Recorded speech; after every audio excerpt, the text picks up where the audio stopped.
క్రమంగా శివభక్తిలో కుదురుకుని నియమంగా శివాభిషేకం చేయడం అలవాటైందనుకోండి, వాడి ఐశ్వర్యానికి అసలు ఏ విధమైనటువంటి హద్దు ఉండదు.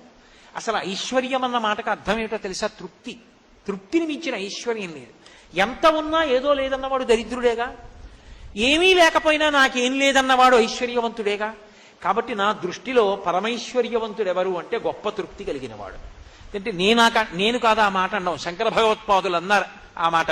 ఎందుకని అంటే అన్నీ వదిలేసిన వాడు సర్వసంగ పరిత్యాగి నాకేం కావాలని చెప్పి అంతటా బ్రహ్మాన్ని చూసి పొంగిపోతూ ఓ గోచీ పెట్టుకు తిరుగుతుంటాడు రమణ మహర్షిలా. యోగరతో వా భోగరతో వా సంగరతో వా సంగ విహీన యశ్చత్ బ్రహ్మణి రమతే చిత్తం నందతి నందతి నందత్యేవ. అన్నీ ఉన్నా నాకేదో లేదని ఏడిచేవాడు దరిద్రుడు.